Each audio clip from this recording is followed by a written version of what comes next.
Queridos, a paz do Senhor, é com grande prazer que estamos aqui para gravar mais uma lição, uma pré-aula da EBD, Escola Bíblica Dominical, falando direto da EBP, Escola Bíblica de Professores, aqui da ADTO, Assembleia de Deus, Ministério Teoflotone.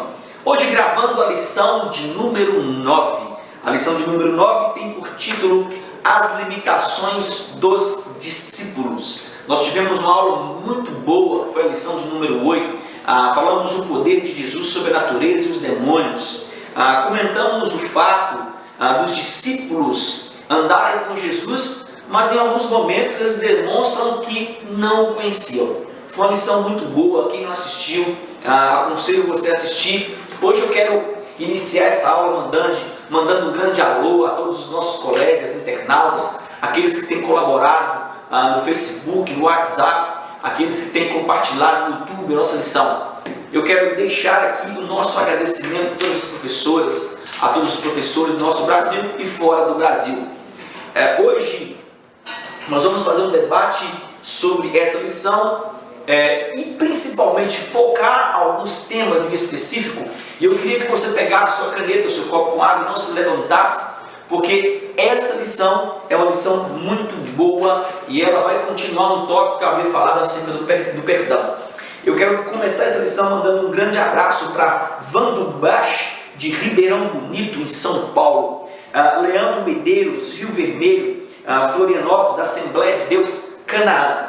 Quero deixar um abraço para Eudálio Cunha, que sempre tem compartilhado e sempre tem nos dado grande honra, como nos escreve a respeito da lição. Fausto Oliveira e o nosso querido irmão Marinho, aqui de Teoflotone, da Igreja Batista Central, que tem estudado e tem dado grande valia às nossas lições. Amados, é um prazer estar com vocês mais uma vez. Tenho comigo aqui hoje o presbítero Pedro para debater a lição comigo. Fica à vontade, meu amado. Queridos, a paz do Senhor, prazer mais uma vez estar com vocês gravando esta aula. E uma aula de muita importância que fala das limitações dos discípulos, né? Nós teremos base em Lucas 9,40, textual, e roguei aos discípulos que o expulsassem e não puderam. Então nós vamos estar fazendo um breve comentário a respeito dessa lição e estaremos debatendo para que nós possamos aprender mais da parte de Jesus ao ensinar os seus discípulos. Muito bem, amado. Eu queria que você frisasse bem essa lição, porque essa lição ela vai tratar de algo muito particular. Nessa lição de hoje, ela vai trazer à tona algo que os discípulos passaram e que nós, seres humanos, na época atual, continuamos passando. Vamos falar acerca de egoísmo e principalmente acerca de perdão. Eu vou pedir ao presbítero Pedro, professor Pedro e presbítero, que comece com a introdução e nós vamos debatendo tópico a tópico, falando sobre cada tópico em específico. Fique à vontade, meu irmão. Ok. A introdução. Os discípulos de Cristo demonstraram em certos momentos da vida exclusivismo, egoísmo, imaturidade, bairrismo e etc. Eles erraram quando se esperava que acertasse. Jesus censurou tais comportamentos e corrigiu o grupo, mas não abandonou os discípulos. Nesta lição, veremos como em diferentes circunstâncias os discípulos agiram de forma oposta àquilo que o Senhor lhes havia ensinado e como Jesus os conduziu à maneira certa de agir. Esses fatos demonstram os seguidores de Cristo não eram super-homens, mas sim seres humanos que viviam suas limitações e, como tal, dependiam de Deus para superá-las. Esses exemplos servem para nos orientar em nossa jornada de fé, a fim de que possamos cultivar as verdadeiras virtudes cristãs. Muito bem, querido. Nesse tópico de introdução, eu quero deixar claro para você, professor, algo de extrema importância. O significado de limitação. Limitação significa restrição. E isso nós devemos levar para a nossa sala, para que eles entendam o propósito dessa lição, e em específico, o propósito porque os discípulos eram limitados. Então, limitação significa restrição, redução, servir de limite. Todo ser humano é dotado de limites. Anote isso. Que nos leva a entender que somos dependentes de Adonai, somos dependentes de Deus. É por isso que nós, seres humanos, temos limite. A queda do homem faz com que o homem seja limitado em seu aspecto humano. E isso é interessante. O termo que nós chamamos de egocentrismo tem a ver com o que nós chamamos de egoísmo. Egocentrismo é o homem no centro do comando. Logo, esse homem no centro do comando nós chamamos de egoísmo. Egoísmo é exclusivismo que leva as pessoas a se tomar como referência a tudo e a todos. Nós podemos dizer que egoísmo é orgulho e presunção. Lucas 9:46, nós vamos ter uma noção do que acontece com o que nós chamamos de egocentrismo ou egoísmo. Professor Pedro, sim? Sim, estou com o texto aqui aberto. Levantou-se entre eles uma discussão sobre qual deles seria o maior. Olha que interessante. Há nos discípulos um debate de quem tinha mais eloquência, de quem tinha maior experiência e principalmente quem tinha mais proximidade com Jesus. E esse debate, professor, os faz e os leva ao egocentrismo. Aí nós vamos ver, né, Elias, o homem natural, ou seja, o homem que não era super-homem no meio dos discípulos. Eles estavam disputando um mundo terreno, né? Mesmo andando com Jesus, mesmo recebendo os ensinamentos que Jesus passou para eles, mesmo assim eles disputavam entre si quem seria o maior. É interessante, professor Pedro, nós falarmos sobre isso, porque os sentimentos vividos pelos discípulos, e às vezes nós se esquecemos de que nós estamos lidando com seres humanos, e o ser humano tem sentimento. Esse sentimento vivido por eles nesse texto de Lucas 9:46 nos mostram que todos nós estamos sujeitos aos mesmos sentimentos, e isso nos faz sermos humildes diante do que nós chamamos de Evangelho da Boa Nova. É muito interessante. Eu vou continuar no tópico de número 1, e o tópico número 1 diz: lidando com a dúvida.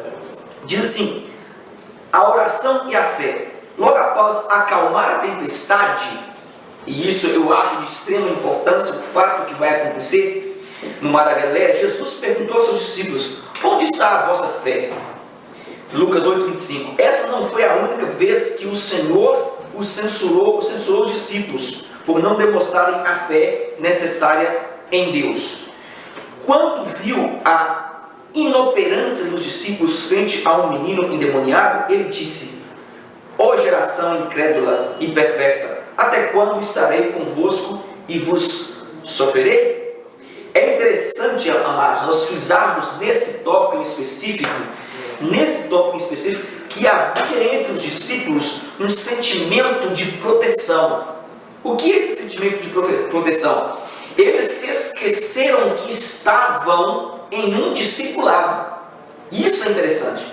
Há nos discípulos que nós chamamos de um incubamento de Jesus. Eles queriam proteger Jesus e se esquecendo que quem estavam precisando ser protegidos eram eles. Isso é muito interessante, você deve levar para a sua sala. O tópico continua, o tópico número 1 diz: há algo em comum nessas passagens bíblicas. Eles se relacionam com a vida devocional dos discípulos. A timidez mostrada durante a travessia do mar e a falta de autoridade para expulsar o demônio do garoto eram frutos de uma vida devocional pobre. Pouca oração, pouco poder. Nenhuma oração, nenhum poder. As passagens paralelas de Mateus e Marcos demonstram tais princípios. Amado, o aprendizado constante nos leva a entender que eles precisavam confiar e desempenhar. Entende isso aqui? Anote na sua revista. As atitudes de homens que confiavam em Deus, assim como também em Jesus. O fato de Jesus censurar os seus discípulos nos mostra que na atualidade nós vivenciamos e devemos ser censurados em alguns momentos em nosso ministério. Professor, quando você for censurado, não se sinta menosprezado. Não. Isso é para que você tenha crescimento espiritual. Principalmente quando você é censurado pelo seu aluno. Entenda isso como um fato de você precisar crescer no conhecimento e na graça de Adonai. Nós temos na atualidade professores que se sentem menores quando alguém o chama a atenção. Amado, você precisa entender que você é discípulo. E o que nós chamamos de talmadim, que nós falamos de discípulo, esse discipulado ele é constante e ele precisa ser exercitado tanto como professor quanto aluno, tanto como pastor quanto evangelista, tanto como evangelista como presbítero, tanto como presbítero quanto diácono. O discipulado ele é feito dia após dia. Existe algo que chamou a atenção do senhor em específico nesse tópico, professor Pedro? Sim, Elias. Quando Jesus faz uma pergunta para os discípulos, em Lucas 8:25, ele pergunta: onde está a vossa fé? A respeito daquele garoto que o pai dele foi até os discípulos, Jesus não estava presente para expulsar aquele demônio daquela criança, E o pai dele chega até Jesus e diz: olha, eu levei até os seus discípulos, eles não puderam expulsar esse demônio. E Jesus pergunta para os discípulos: onde está a vossa fé? Então aqui está um segredo. Fala também do devocional que pouca oração, pouco poder. Nenhuma oração, nenhum poder. Então nós podemos fazer uma comparação, Elias, nos dias de hoje. Se nós temos uma vida devocional com Deus, na oração, voltada para Deus, para conversar com Deus, com o nosso Senhor Jesus Cristo, logo, automaticamente nós vamos ter o poder nas nossas mãos. O poder, eu não estou falando das coisas terrenas, mas nós estamos falando do espiritual. É muito bom esse salientar isso. É o que acontece hoje nas igrejas. Se você vê uma igreja com muito poder, eu estou falando espiritualmente falando. Se você tem um pastor, uma igreja que vive em constante oração, vive em campanhas e hora de madrugada, você pode ver que Deus está no negócio. Agora, quando você vê grandes movimentos só para atrair pessoas, aí você tem que fazer uma comparação. Você tem que ser inteligente. Assim como Jesus falou: onde está a vossa fé? O próprio apóstolo Paulo, ele mesmo sabendo, já na sua velhice, apóstolo Paulo passou a sua carreira, e na sua velhice, ele comentou isso.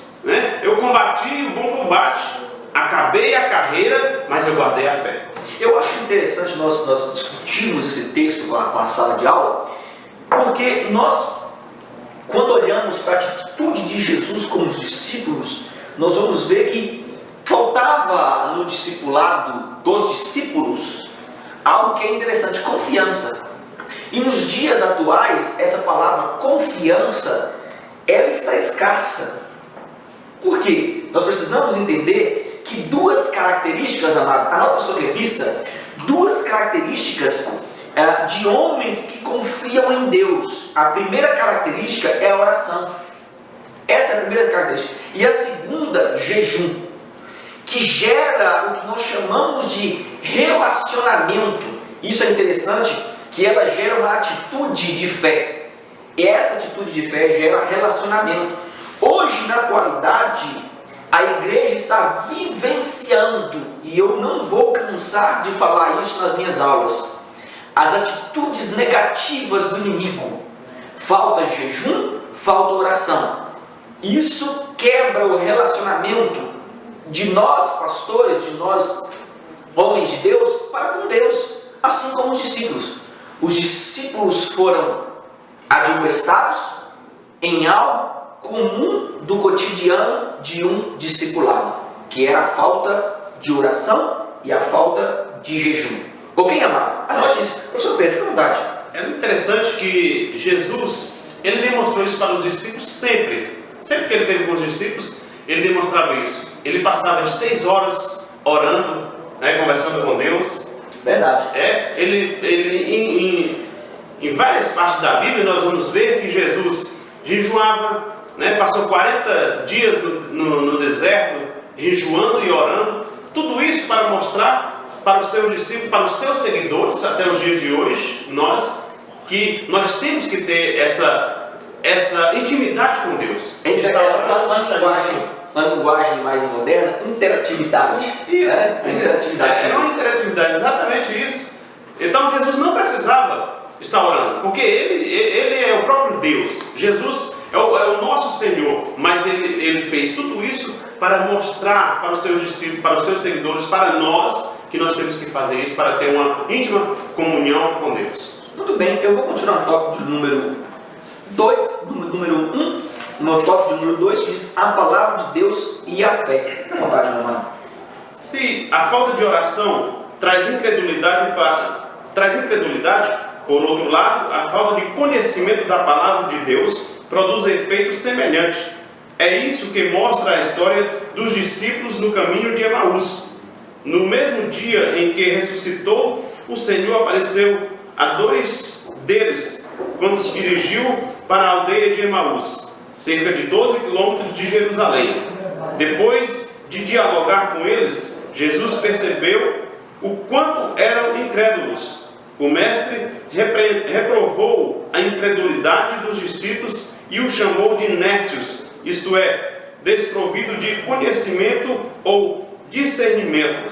Atualmente, também, muitos que se dizem discípulos estão sem conhecimento, discernimento e fé no mover de Deus. Que o Senhor Jesus encha o nosso coração de fé para que possamos viver e pregar a sua palavra. Meu querido professor, nesse tópico de número 2, eu queria que você destacasse e grifasse algo interessante. A falta de oração produz incredulidade.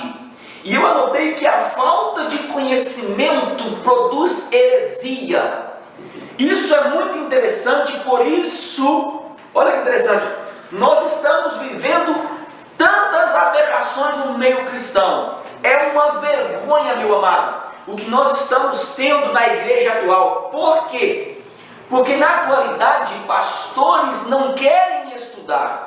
Pastores não querem sentar para aprender. E quem não senta para aprender não pode ficar de pé para ensinar. É interessante você salientar para a sua sala que toda motivação existente no que nós chamamos de teologia, ela gera fruto. E o fruto não é imediato. É por isso que os pastores não querem aplicar nessa disciplina tão importante para a igreja, que é a teologia na atualidade.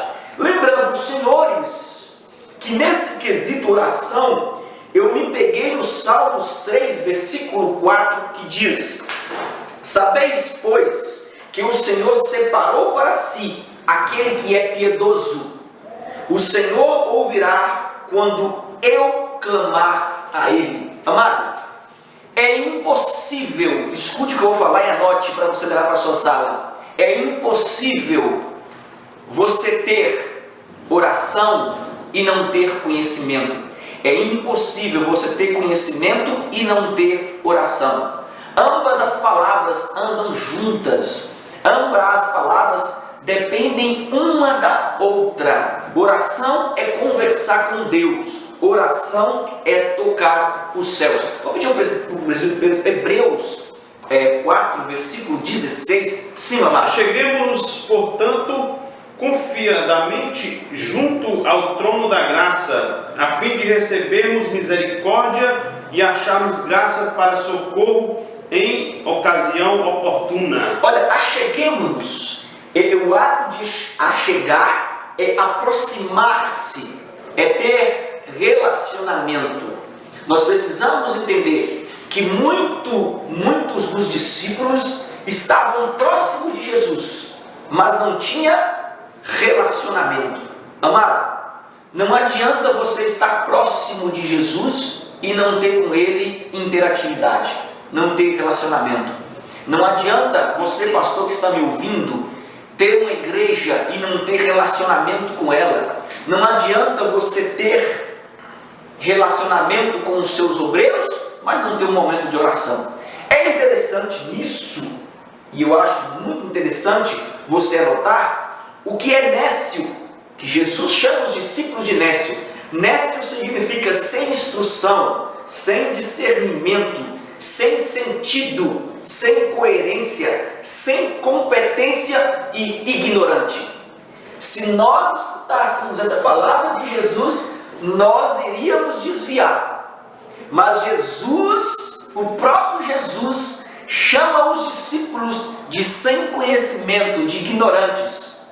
O que existe na atualidade, na geração atual, não é ignorância, escute isso, mas sim uma demagogia em prol da teologia da prosperidade.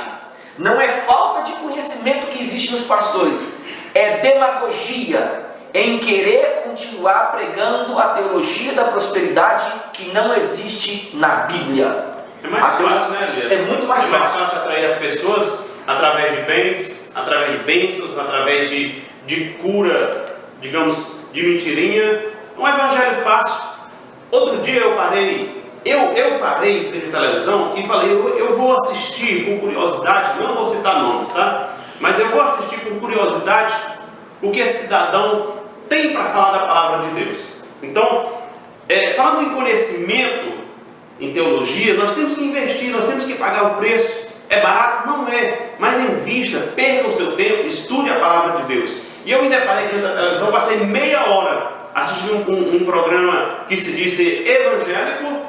Eu perdi o meu tempo. Eu não vim falar de Bíblia, eu vim falar de bens, eu vim falar de curas, eu vim falar de milagres, eu vim falar de submonte, eu vim falar de muitas coisas mais, menos Bíblia. Então, nós temos que ter conhecimento da palavra de Deus para que nós possamos ter um relacionamento com o nosso Senhor, né? E não sermos reprovados como os discípulos de Jesus no caminho de Emaús. Jesus os reprovou, olhou para eles e não tinha uma intimidade, uma íntima relação com o Senhor. Eles não reconheceram Jesus, eles não reconheceram a sua voz. Então é o que está acontecendo nos dias de hoje. Nós vivemos do lado de Jesus, mas não o reconhecemos. Nós tentamos ouvir a sua voz, mas não os reconhecemos. O que eu vejo na atualidade, eu acho interessante, e todos os alunos percebem isso, são pastores com preguiça de pensar. A preguiça de pensar leva o homem a ser totalmente disperso no reino de Deus. Quantas pessoas, quantos líderes que começaram, e eu vejo isso por lecionar no ramo de teologia, quantos líderes começaram totalmente empolgados e ao longo dos anos eles saíram do curso porque dizem, não, é muito tempo, é muito gasto. Amado, nós precisamos reverter o que está acontecendo no Brasil. Precisamos tirar a igreja do adormecimento espiritual. E o que tira a igreja do adormecimento espiritual é a palavra de Deus. Eu vou continuar no tópico número 2, que diz, lidando com a primazia e o exclusivismo. O tópico número 1 diz, evitando a primazia. Lucas registra que suscitou-se entre eles uma discussão sobre qual seria o maior. Mas Jesus, vendo o pensamento do coração deles, tomou uma criança, pô-la junto a si. Os discípulos precisavam de uma lição a respeito de humildade. O exemplo de Jesus, ao tomar uma criança, foi excelente e com certeza eles puderam ver o quanto eram egoístas e ambiciosos. O adjetivo comparativo meison, traduzido como maior nesse texto, mantém um sentido de mais forte que. A ideia aqui é de primazia. Quem é o primeiro? Quem é o mais forte? Quem é o mais apto? Pensamentos assim não refletem a mente de Cristo, mas uma mente mundana e secularizada. Infelizmente, muitos problemas nas igrejas atuais são causados por leigos e clérigos que querem exercer a primazia. Em Cristo Jesus todos somos iguais, não somos superiores ou inferiores a ninguém. Amado, anote na sua revista, o ato de Jesus colocar uma criança no colo é simplesmente dizer aos seus tomadinhos que eles sendo adultos, ainda não tinha prioridade no reino de Yeshua, no reino de Adonai. Porque o reino de Yeshua, o reino de Jesus, ele é adquirido pela inocência de não cobiçar o que não me pertence. É interessante que o fato de Jesus colocar uma criança no colo é dizer para eles: vocês não são exclusivos para mim. Por quê? Porque uma criança para o judaísmo, antes dos 13 anos, ela não tem valor, nós podemos dizer, ela não tem direito, ela não é ouvida, assim como as mulheres naquela época. Ele só era alguém quando ele tinha 13 anos, e ele ia no grande dia, na grande festa, que nós chamamos, inúmeras festas como Yom Kippur. Eles falavam parte da Torá e debatiam entre si com os doutores da lei, assim como fez Jesus aos 12 anos, e eles então tinham direito da mitzvah, eles tinham direito de se tornar um adulto. Só então eles eram conhecidos como pessoas. Até o fato disso não acontecer, eles não tinham esse direito. Então entenda, Jesus está dizendo para eles: essa criança inocente, que não tem valor para a humanidade, é mais importante do que vocês, que estão do meu lado. A criança não tinha legalidade perante os judeus. É por isso que Jesus faz tal ato. Beleza. Uma pequena pergunta fica no ar, né? Desde a antiguidade, nós vemos servos de Deus, nós vemos os profetas ter essa visão terrena. Muitas vezes nós não compreendemos a visão espiritual, a visão celestial. E isso também tem acontecido no nosso meio ao escolher obreiros, né? A igreja ao escolher pastores. Eu vejo na antiguidade, quando Samuel foi escolher Davi, quando Deus mandou ungir Davi, e Samuel começa a escolher, fazer uma escolha terrena. Ele vê os irmãos de Davi fortes, homens preparados para a guerra, e logo ao ele ver, ele diz: eis aqui na minha presença o futuro rei de Israel. E Deus diz para Samuel, mesmo ele sendo profeta, tendo uma visão espiritual, Deus fala: olha, Deus não vê como o homem vê. Então aqui nós vamos ver uma visão terrena, né? Deus, porém, olha para o coração. O que há de interessante nessa visão, e eu pude notar que muito bem colocado pelo autor da revista, a palavra meison, o adjetivo meison, há um exclusivismo nessa palavra, que ela significa maior, mais forte. Ela é uma palavra que nos arremete a um pensamento secular do que nós estamos vivendo. Isso nos mostra, e anote isso aí, amado, que tais pensamentos na igreja nos fazem enxergar que a igreja ainda não foi impactada pela presença gloriosa de Deus, de Adonai. Esses pensamentos nos levam a dizer: eu sou o melhor, a minha igreja é a maior, eu canto melhor, eu prego melhor. Amado, isso nada mais é do que meison. E hoje, na atualidade, ainda existe, como disse o presbítero Pedro. É interessante salientarmos que Deus, na sua presciência, Ele sabe quem tem tal pensamento.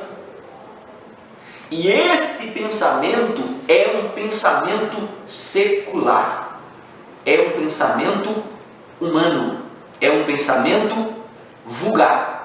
O que nós podemos ver na atualidade, e você, professor, tem visto nas igrejas atuais, minha igreja é mais bonita, minha igreja tem um evangelho melhor, minha igreja, meu pastor é melhor. Amado, nós precisamos nos libertar e desprender desses pequenos atos, porque Jesus, quando estava na terra, a instrução aos discípulos foi: vá e leve uma túnica.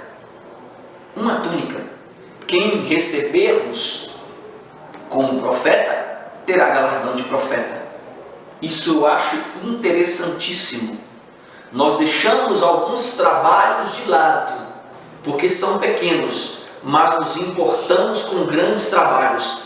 Eu olho para pregadores que pagam, isso é muito interessante, pagam para estar em movimentos grandes, pagam para estar em lugares onde tem públicos grandes. Amado, eu acho que nós precisamos refletir o nosso pensamento e fazer uma reflexão de que será que isso é evangelho?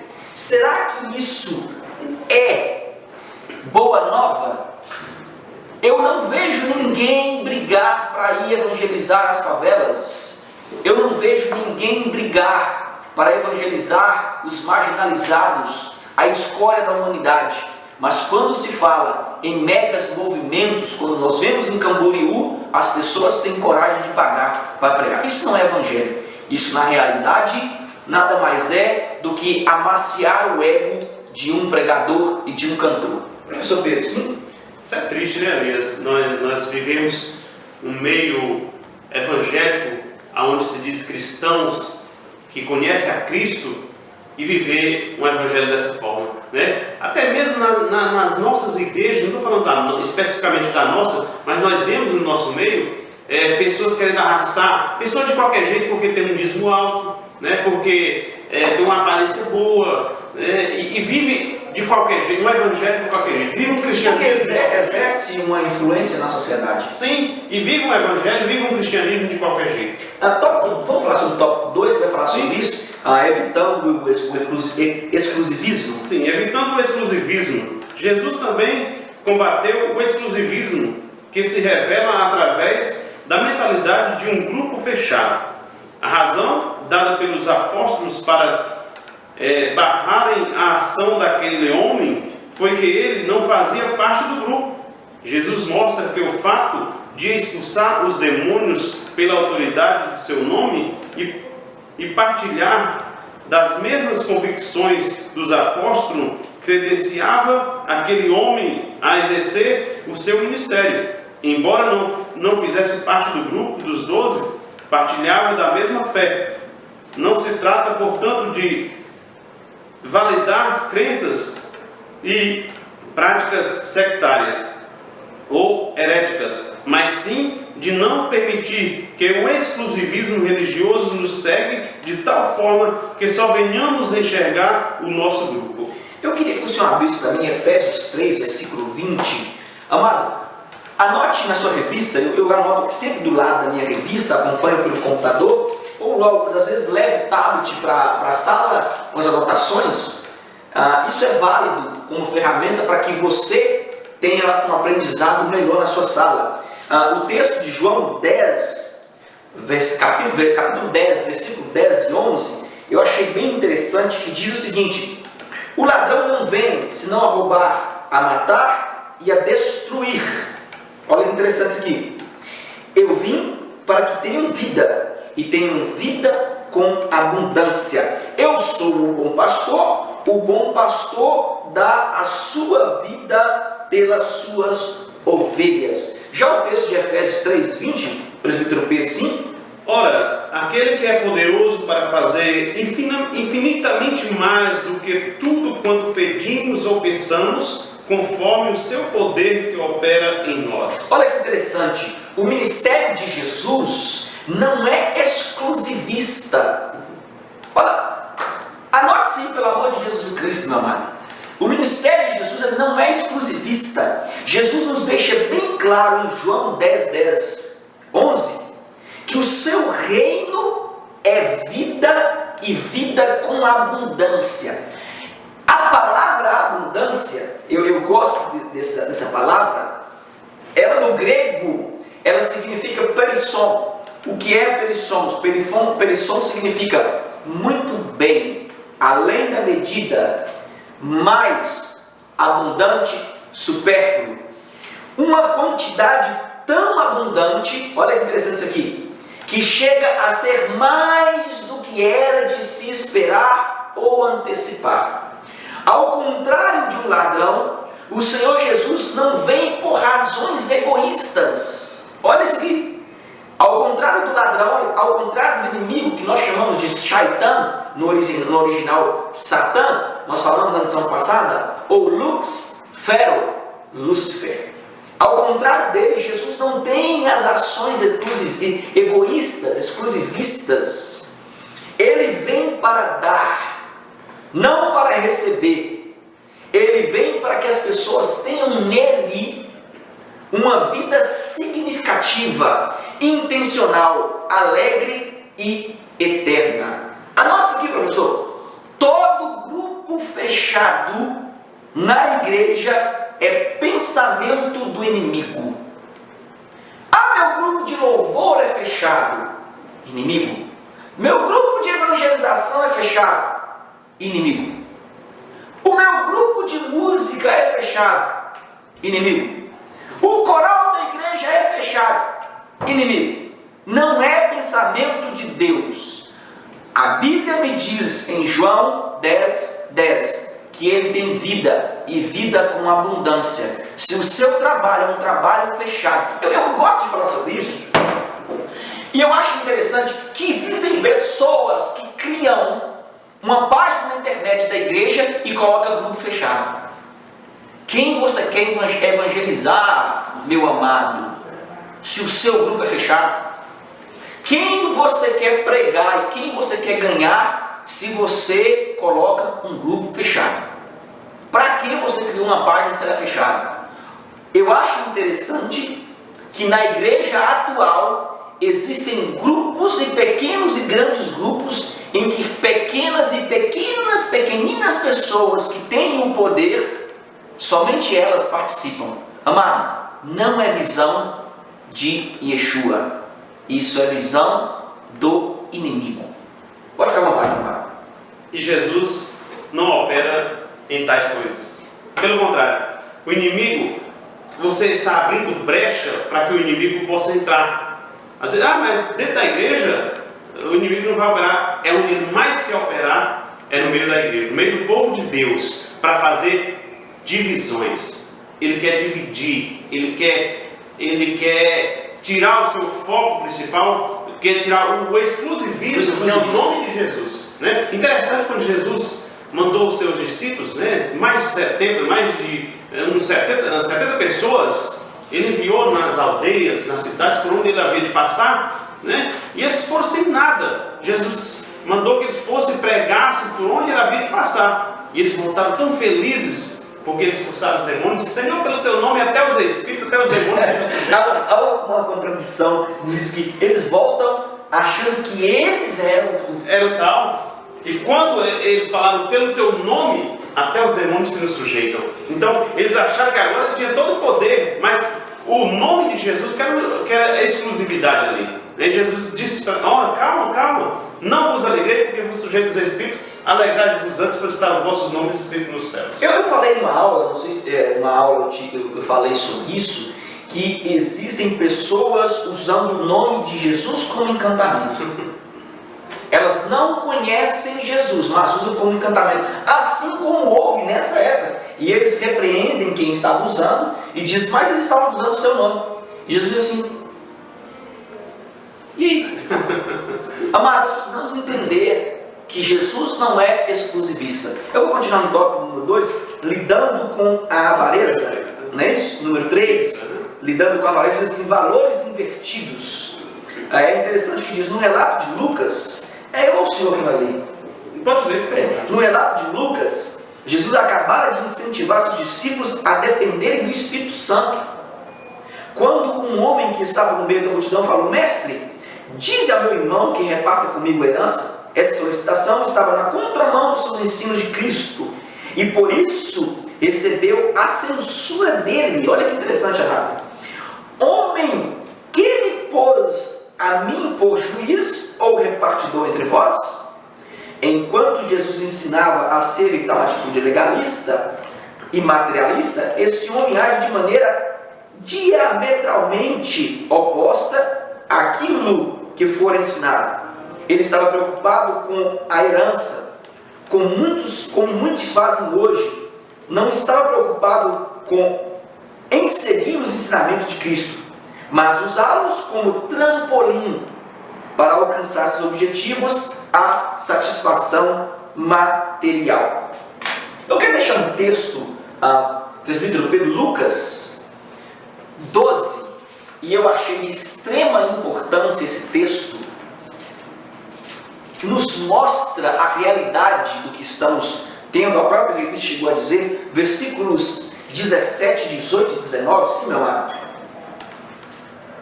E lhes proferiu ainda uma parábola, dizendo: o campo de um homem rico produziu com abundância, e arrazoava consigo mesmo, dizendo: que farei, pois não tenho onde recolher os meus frutos? E disse: farei isto: destruirei os meus celeiros e reconstruí-los maiores, e aí recolherei todo o meu produto e todos os meus bens. 19 também? Sim, 19. Então direi à minha alma: tens em depósito muitos bens para muitos anos, descansa, come, bebe e regata-te. A atualidade que estamos vivendo é esse texto. É exatamente isso. É exatamente isso. Amado, anote e leve para a sua sala. O que é legalismo? Legalismo, eu gostei de uma versão de um livro que eu li de John Robbins, que Robbins diz legalismo. Tem inúmeras passagens que falam sobre legalismo com uma visão ampla, mas eu amei essa passagem de Robbins, que ele diz o seguinte: legalismo é a noção de que um pecador pode, por meio dos seus próprios esforços, fazer alguma obra para obter ou reter a salvação. Existem pessoas na igreja que acham que através do legalismo, através dos seus bens, eles podem conquistar o reino de Deus. Eu quero que você deixe isso claro para a sua sala. É meramente impossível. Essa teoria do legalismo que os discípulos estavam vivendo, ela é totalmente contrária a que Jesus ensinava e ensina. Por quê? Porque isso nos mostra que o legalismo ainda perdura nessa atualidade, nesse nosso tempo, tentando o quê? Nos tirar a presença do Mestre. Houve uma palavra que parece ser de outro planeta, mas é muito interessante essa palavra, diametralmente nesse sentido colocado na revista, anote aí, tem sentido inteiramente diferente, sem nenhum ponto de convergência. Significa opiniões opostas. Enquanto Jesus estava no Polo Norte, aquele homem vem com o assunto do Polo Sul. Existem pessoas na igreja que, enquanto nós estamos querendo evangelizar, elas estão querendo ganhar dinheiro. Há um ponto totalmente diferente. E como isso está acontecendo na atualidade, não é isso, meu? Mas até mesmo na nossa família, vou começar por casa, né? Nós queremos uma vida com Deus, queremos ter um relacionamento com Deus. Mas hoje não é dia de ir para a igreja. Mas orar é difícil, acordar de madrugada é difícil. Aí nós partimos para a igreja. Mas isso custa, requer muita dedicação. Eu não tenho tempo para evangelizar, eu não tenho tempo para pregar, eu não tenho tempo para ler a Bíblia. Então, nós começamos dentro da nossa casa, dentro da nossa igreja, esse ponto antagônico. Eu acho de extrema importância nós salientarmos e falarmos com os nossos alunos de que adianta você conquistar, você ter e você juntar e fazer como disse o texto de Lucas: regala-te, folga-te, porque você já conseguiu tudo que você tem, mas no íntimo você não tem paz, você não tem saúde e você perdeu a primazia do reino de Deus. Eu acho interessante que o próprio texto de Lucas diz: louco, se te pedirem a tua alma o que tens preparado, os seus bens, você não pode levá-los para o céu. Se é que você vai para o céu quando você tem esse pensamento antagônico. Essa é a grande questão. É essa posição que nós temos que confrontar os nossos alunos na nossa sala. É esse debate. Porque existe entre nós uma teoria de que eu preciso fazer faculdade. Depois da faculdade vem eu preciso fazer uma pós-graduação. Depois da pós-graduação vem eu preciso fazer um mestrado. E depois do mestrado vem eu preciso fazer um doutorado. E nesse interim, a Bíblia fica jogada de lado e a teologia da prosperidade acaba. Não é verdade? É muito interessante você ter tocado nesse assunto. Nós temos muitos alunos, né? Nós temos muitos irmãos em Cristo que estão na faculdade. Dizem, não, quando eu terminar a faculdade eu vou fazer a obra. Quando eu encerrar a minha faculdade, concluir, eu vou fazer a obra. Eu vou evangelizar, eu vou cantar, eu vou... Quando eu terminar, eu vou colocar o meu projeto de evangelismo em ação. Enquanto você tem a oportunidade lá dentro da sua faculdade de pregar a palavra de Deus, de levar a palavra para alguém. É o melhor lugar que tem para você pregar na faculdade. Se você é um jovem que está cursando uma faculdade, pregue dentro das suas faculdades, pregue para os seus professores. Não é rasgar a Bíblia para eles, mas está aqui, Jesus te ama. Se você está aqui, se você é intelectual, é porque Jesus te ama. É porque Deus conhece o seu coração. Então a melhor maneira de você pregar a palavra de Deus lá dentro da faculdade é assim. Sem contar um testemunho particular na faculdade, que isso leva a ganharmos muitas vidas para Jesus. Eu quero mandar um grande abraço para Jonathan, pelo trabalho que tem feito na ABU, Aliança Bíblica Universitária. Amado, é um trabalho maravilhoso. Na hora do recreio, pregue-se a palavra de Deus. Faça isso com seus alunos, proponha essa dimensão o presbítero Jacques, pelo trabalho, que Deus continue nos abençoando. Aí eu vou continuar no tópico número 2, 3, que diz, evitando a ansiedade, com o presbítero Pedro. Sim, meu amado. Logo a seguir, Jesus profere um dos mais belos ensinamentos sobre como deve ser a vida de um verdadeiro discípulo. Jesus ensina a respeito das preocupações da vida. Como discípulo de Cristo, não podemos viver ansiosos pelas coisas desta vida. Precisamos aprender a confiar em Deus, nosso provedor. As palavras de Jesus também revelam duas maneiras de se enxergar o mundo. Mostra como os gentios do mundo entendem a realidade à sua volta e como seus discípulos deveriam agir diante das mesmas circunstâncias. São duas cosmovisões totalmente diferentes e opostas entre si, enquanto uma interpreta a realidade da vida tomando por base os valores meramente materiais, a outra a ver a partir dos valores absolutos e espirituais.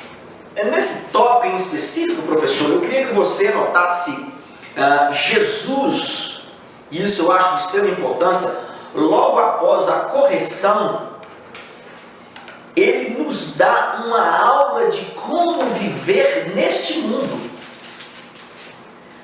Após a correção dos discípulos, ele dá uma aula de como viver nesse mundo. De que maneira? Nos mostrando que os males da atualidade nada mais é do que a ansiedade e por coisas que não nos pertencem. Lucas 12, versículo 30, há um texto fantástico, professor Pedro, sim. Porque os gentios de todo mundo é que procuram estas coisas, mas vós, Pai, sabe que necessitais delas. Olha que interessante. Jesus diz para os discípulos, os gentios de todo mundo é que procuram tais coisas. Amado, nós somos os gentios. Nós é quem deveríamos ter vergonha na cara de praticar tais atos, sabendo que Jesus não concorda com os mesmos. Nós é quem elaboramos projetos e não os colocamos aos pés de Cristo. Eu preciso construir minha casa, eu preciso comprar meu carro, eu preciso casar, eu preciso fazer uma faculdade, mas primeiro nós não conversamos com Ele, dizemos o que o Senhor acha dos meus projetos. É esse embate que a sala precisa entender. O que o Senhor tem para os meus projetos? Eu faço a seguinte oração, e essa semana eu fui impactado pela presença de Deus. Eu fiz uma oração muitos anos atrás e dizia: Senhor, coloca os teus planos no meu coração, para que eu não frustre com os meus planos, mas que eu realize os teus planos e não os meus planos. Eu fui fazer feira e eu reclamava com Deus pelos aumentos de tudo que eu vi no supermercado. E é interessante que Deus diz assim: não tenho eu suprido a tua necessidade? Por que reclamas a mim, se eu sou o seu sustento? Amado, eu fiquei impactado. Eu não sabia se eu chorava, se eu gritava ou se eu vinha embora para casa. Foi a melhor feira que eu já fiz em toda a minha vida. Graças a Deus. Nós precisamos ter um momento com Deus e nós esquecemos esses pequenos momentos. Os projetos apresentados, casa apresentada, filhos, amado, são projetos de Deus para a vida do homem. São projetos de Deus para mim e para você, professor. E é esses projetos que nós devemos colocar na cabeça dos nossos alunos, de que antes de acioná-los, primeiro, vá para o joelho, converse com Deus. Sim, meu amado? Nesse ponto, Elias, há uma inversão de valores, né? Nós vemos que no nosso meio, pessoas cristãs que conhecem a palavra de Deus, vou falar nós de uma maneira geral, parece que nós ficamos autorizando Deus, ou dando ordem a Deus para a volta de Jesus. Não, Jesus, você não vai voltar agora não, porque eu tenho que construir minha casa. Verdade. Não, Jesus, você não vai voltar agora porque eu tenho que comprar meu carro, eu tenho que concluir a minha faculdade, eu tenho que casar, eu tenho que gerar minha família. E nós ficamos querendo dar ordens a Deus para adiar a vinda de Jesus. E não é bem essa a realidade. Nós bem sabemos que o próprio Jesus, a própria palavra de Deus diz que ele virá como um ladrão, de madrugada, a hora que ninguém esperasse. Eu vou continuar no tópico de número 4, que diz a necessidade do perdão. Jesus sabia quão maléficos são a falta de perdão e o ressentimento. De fato, a Bíblia mostra que a raiz de amargura é o mal que deve ser evitado a qualquer custo. A falta de perdão é vista como uma raiz que produz brotos extremamente maléficos. No terceiro evangelho, Jesus ensina que a forma correta de se manter livre desse veneno é possuir uma atitude pronta a perdoar. Olhai para vós mesmos, e se teu irmão pecar contra ti, repreenda-o, e se ele se arrepender, perdoa-lhe. E se pecar contra ti 7 vezes no dia, e 7 vezes no dia vier ter contigo, dizendo: arrependo-me, perdoa-lhe. Amado, nesse tópico eu queria que você notasse 3 grandes tópicos a respeito de perdão. Nesse tópico em específico, eu pedi a Deus muito entendimento. E eu estou vendo o professor Pedro anotando para levar para a sala de aula. E eu queria que você notasse. Eu pedi a Deus, eu falei: Senhor, fala comigo nesses tópicos em específico. Porque há uma lição, 2 lições atrás, eu falei um pouco sobre perdão. E eu achei interessante nós frisarmos sobre isso. Olha que interessante. Primeiro, podemos dizer que grande parte dos problemas que cercam as famílias na atualidade tem a ver com o perdão. O perdão na família atual ele é escasso. As brigas entre casais, as brigas entre filhos e pais, são por falta de uma palavra pequenina chamada perdão. E eu queria deixar bem claro para você, professor, para que você levasse para a sua sala de aula: o perdão é uma ordem e não uma sugestão. Onde eu acho isso na Bíblia, professor Elias? Mateus 6, o versículo 14, 15, que diz: e ouvi isso, rei Herodes, porque o nome de Jesus se tornará notório. E disse: João que batiza ressuscitou dentre os mortos. E por isso, o texto de Mateus, a sua Bíblia, eu estou em Marcos aqui. Mateus? É Mateus 6, versículo 14, em Marcos. Aqui. 14 e 15. Porque se perdoardes aos homens as suas ofensas, também vosso Pai Celeste vos perdoará. Olha, dá um pontinho específico. Porque se perdoardes os homens as vossas ofensas, o vosso Pai vos perdoará. Olha que interessante.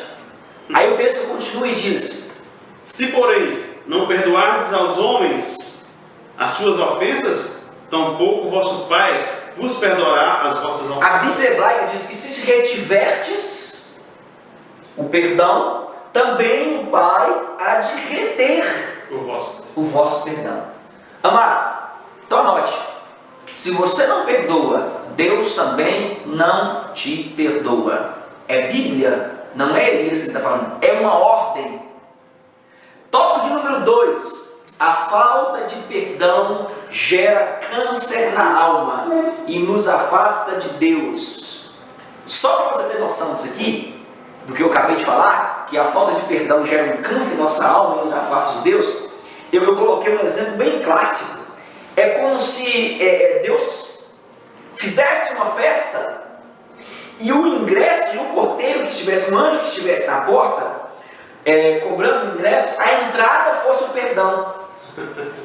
Olha que interessante. A mágoa te deixa do lado de fora. Olha que interessante. Ela te deixa do lado de fora e te separa da festa que Deus está elaborando. Qual é a festa que Deus elabora todo dia? Curas, milagres, batismo com o Espírito Santo e principalmente conhecimento de sua pessoa. Quando você não perdoa, você não faz parte dessa festa. Você foi excluído dessa festa. Se o bilhete for o perdão e você não perdoa, você está de fora. Com certeza.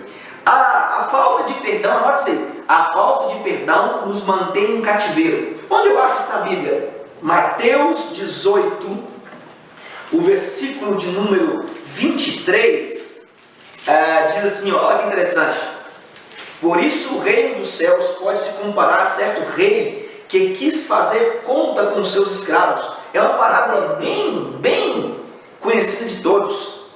E ele começa a fazer conta, é interessante que vai apresentando o talento. Um devia 10.000 talentos e ele foi perdoado, e o outro que devia menos, ele não quis perdoar. O versículo de número 35, ele diz: assim vos fará também o meu Pai Celestial, se do teu coração não perdoares cada um do seu irmão as suas ofensas. Eu queria que você lesse isso na sala de aula, Mateus 18, do 23 ao 35, para que eles entendam. Assim como ele reteve o perdão de quem devia muito menos, assim também será o Pai Celestial. E o tópico de número 3, e eu anotei para que você anote: se você só enxerga defeito em alguém, talvez exista falta de perdão em relação a outra pessoa. Se você só consegue enxergar o defeito do seu irmão, é possível, e 85% de afirmação psicológica é que você retém um perdão com essa pessoa. Onde eu acho isso? Interessante. Não há limite para o perdão. Mateus 18, 21 e 22. Está aberto, mas fica à vontade. Então Pedro, aproximando-se, lhe perguntou: Senhor, até quantas vezes meu irmão pecará contra mim, que eu lhe perdoe? Até 7 vezes? Respondeu-lhe Jesus: não te digo que até 7 vezes, mas até 70 vezes 7. Eu acho interessante em Pedro, algo que me chama a atenção em Pedro, é que Pedro negou Jesus por 3 vezes. Jesus o pergunta por 3 vezes: tu me amas? Tu me amas? Tu me amas? É interessante que quando Jesus ressuscitou, anote isso para você levar para a sua sala, ele diz com as mulheres: não me detenhas, vá e diga aos discípulos e a Pedro. Ele acabara de excluir Pedro dos discípulos, acabaram de tirar o nome de Pedro do hall dos discípulos, aos discípulos e a Pedro. E algo me chamou a atenção nesse texto, que o próprio Jesus marca um encontro com Pedro na beira do mar. E é interessante que quando Pedro chega, Pedro estava excluído dos discípulos. E Jesus tem um tete a tete com Pedro, o que nós chamamos de DR, né? A famosa DR. Jesus tem uma conversa com Pedro e diz: Pedro, tu me amas? Pedro, tu me amas? Pedro, tu me amas? E alguém que estava excluído passa a ser o primeiro pastor presidente da primeira igreja que seria levantada sobre a terra. O perdão gera vida e não exclusão. Talvez para que você tenha vida é necessário que você perdoe. Talvez para... Olha, entende isso aqui. Isso é de Deus para você nessa aula. Talvez para que vidas e projetos sejam elaborados é necessário que você perdoe. É necessário que você tome a iniciativa de perdoar. O perdão gera uma raiz de amargura e um câncer na alma. O perdão parece ser uma humilhação, né, Elias? Para alguém que vai pedir o perdão. Mas pelo contrário, é bênção de Deus na sua vida. E nós olhamos e é fascinante de Jesus perdoar. É fascinante de Jesus falar de fé. É o que nós mais vemos, é Jesus falar de fé e perdão, né? Jesus, mesmo ali sendo chicoteado, sendo pisoteado, sabendo que ia ser morto pelaquela população, pelaquele povo, ele diz: Pai, perdoa. Ele libera perdão ali. Pai, perdoa porque eles não sabem o que faz. Então, é o que nós precisamos nesses últimos dias na face da terra. Saber perdoar o seu irmão. Se alguém te fez mal, perdoa. Se fez de novo, perdoa, né? Libera perdão, porque Jesus ama aquele que perdoa. Esse tópico é tão importante, e eu queria que o senhor lesse para mim agora. O tópico 2, nós vamos continuar sobre perdão. Perdão, uma via de mão dupla. Nós vamos falar sobre isso e agora. Sim, prossiga. Jesus também mostrou que o perdão é uma via de mão dupla. Quando ensinou sobre o perdão na oração do Pai Nosso, Jesus foi categórico em dizer que quem não perdoa também não será perdoado. Se, porém, não perdoardes aos homens as suas ofensas, também vosso Pai vos não perdoará as vossas ofensas. Não há dúvidas de que muitos cristãos com doenças psicossomáticas, simplesmente porque não conseguem perdoar, guardam ressentimentos na alma como quem guarda dinheiro em banco.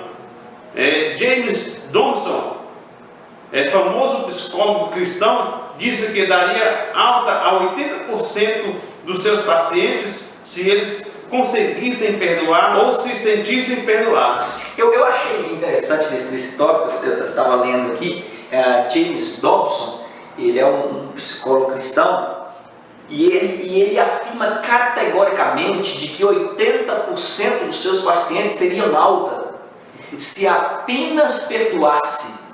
Olha, ou se recebesse perdão, porque é uma via de mão dupla. Talvez a pessoa se sinta presa porque alguém o ofendeu e ele esperava que a pessoa pedisse perdão. Mas a Bíblia é tão interessante que diz assim: perdoa sem esperar nada em troca. Porque tem pessoas que dizem assim: não, eu só perdoo se ele pedir perdão. Amado, é uma via de mão dupla. Se você se sentiu ofendido, ou se alguém te ofendeu, você tem que ser o primeiro a perdoar como cristão. Há um ato de cristianismo nisso. E é interessante que isso nos mostra que Jesus, mais uma vez, não admoestou os discípulos por um acaso. Por que não foi por um acaso? Jesus precisava livrá-los de doenças psicossomáticas. Assim como sofrera quem? Judas Iscariotes. Judas não aprendeu o que era perdão. E Judas comete o pior ato da vida de um ser humano, que é o suicídio. O que nós chamamos, Judas teve o que nós chamamos de metanoia. Judas poderia, amado, entenda isso aqui, e isso é bíblico. As pessoas me perguntam: e se Judas pedisse perdão? E se Judas pedisse perdão, Jesus o perdoaria e escrevia uma nova fase na vida de Judas, assim como escreveu na vida de Pedro. Não Pedro aqui, mas Pedro. Apóstolo.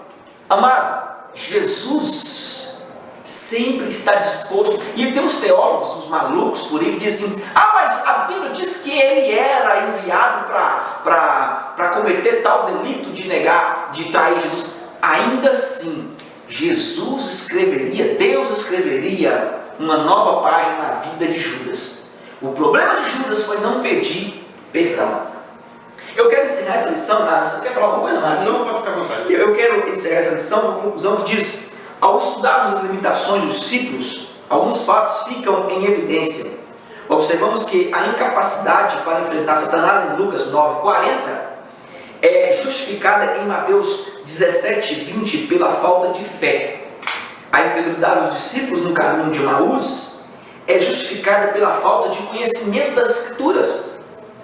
O desejo por grandeza e primazia é consequência de terem se, olha que interessante isso aqui, amaldado a cultura do mundo, e a falta de perdão existe por não se reconhecer a natureza perdoadora do Pai Celestial.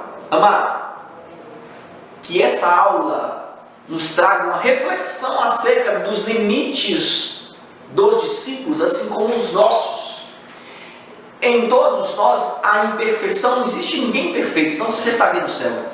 Mas o que existe em nós é o reflexo de um Deus poderoso e longânimo em salvar. Eu me despeço de vocês com o texto de Lucas 6, versículo 36, que diz: sede, pois, misericordiosos, como também o vosso Pai é misericordioso.